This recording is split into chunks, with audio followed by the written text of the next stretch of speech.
like a college sports team. So what's up mga ka-Upex? It's your boy Choy na naman, no? Panibagong episode na naman ng inyong matutunghayan sa kakaibang storya ng isang basketball player na naman. So etong papakilala ko sa inyo mga ka-Upex, no? Isa na namang dunker. Siya ay tiga Cebu. At ang balita ko dito sa player na to, nagja-champion pala talaga siya sa mga slam dunk contest. Grabe na yan. Trivia lang, no? Ito, ka-birthday ko to. Si Juan Miguel Gastador.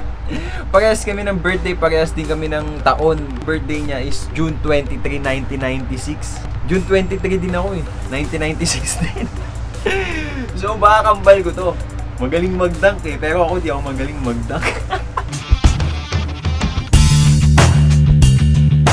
Subaybayan natin, panoorin natin ng mga highlights niya sa pagdadunk. Let's go!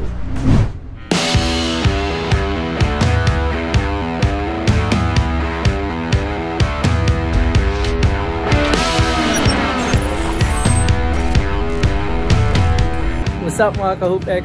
Ako pala si Miguel Gastador, 23 years old, and I am 6 feet tall at ako ay nakatira sa Barangay Podromo, Cebu City. Let's go!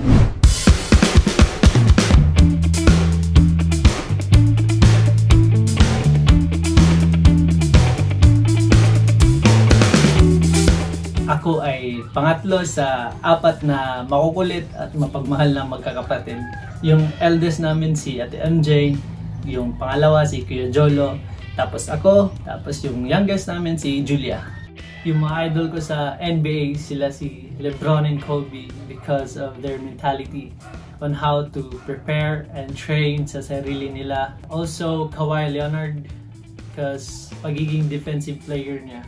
And also sa local naman, syempre, mga Cebuano, si Junmar Fajardo at si Dondon Tiveros kasi na-relate din ako sa buhay nila kasi kahit sa sobrang hirap ng buhay, kayad pa rin ang kayad kasi gusto nila na may marating sa buhay nila.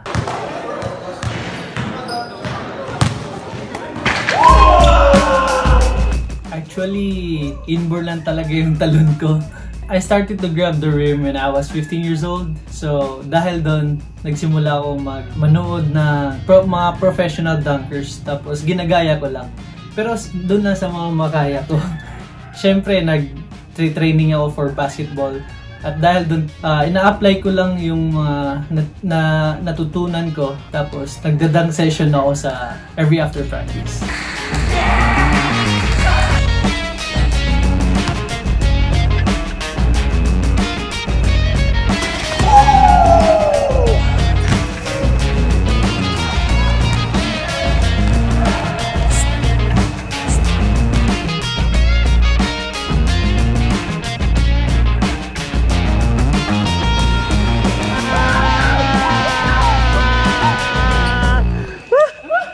Nag-try out ako sa UC nung first year high school ako. At ayun, tinanggap nila ako at naging reserve ako. Pero at least, libre naman yung pag-aaral ko. Na-reserve ako hanggang third year high school. Pero okay lang yun.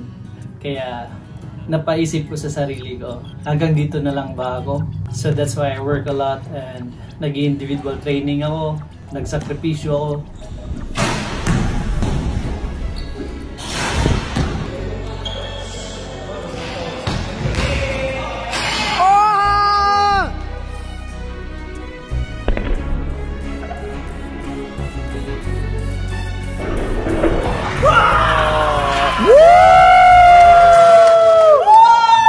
At ayun, nagbunga rin naman.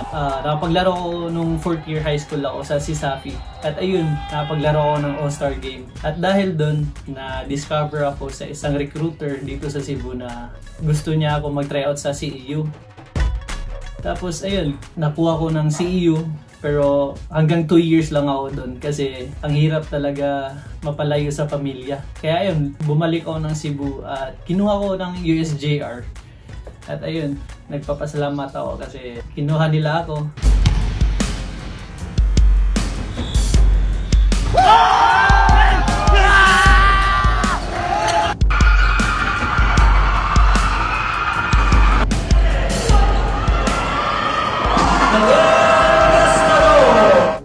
nakapaglaro ko sa USJR for 5 consecutive years sa CSAPI at nakapag twice slam dunk champion na rin ako.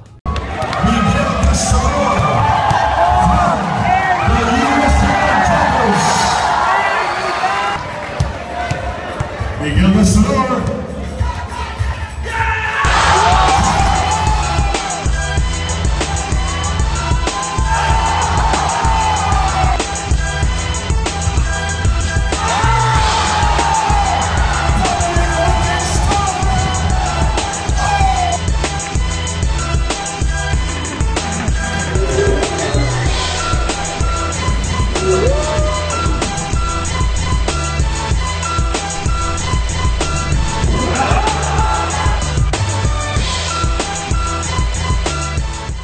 Lahat ng sakripisyo ko at panalangin ko sa buhay, nagbunga rin naman at nagpapasalamat ako sa Panginoon kasi ngayon drafted ako sa PBA D-League sa Marinerong Pilipino. At sooner or later po, after ko ng pag-graduate ng college, sana maipakita ko yung skills na binigay sa Panginoon sa akin sa PBA D-League at makapaglaro ako sooner or later. Ang technique ng pagti-training ay kahit anong training na gusto mo or gawin mo, basta may tiwala ka sa sarili mo and of course sa program na gawin mo.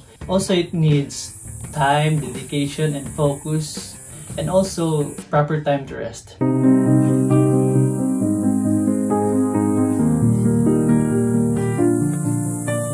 Sa mga nanonood at sa mga mahihilig sa basketball or kahit anong sports, basta passion mo. Ang masasabi ko lang talaga is just keep on chasing your dreams. You get to move forward and you get to trust yourself. Trust the process. Don't be afraid to fail. And try to go out of your comfort zones, and also don't forget to pray because without God we are nothing.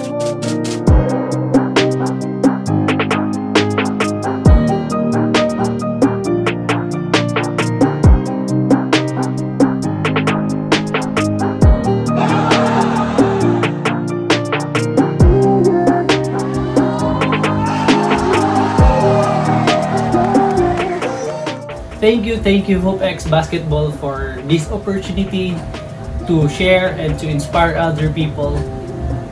Keep up the good work and God bless.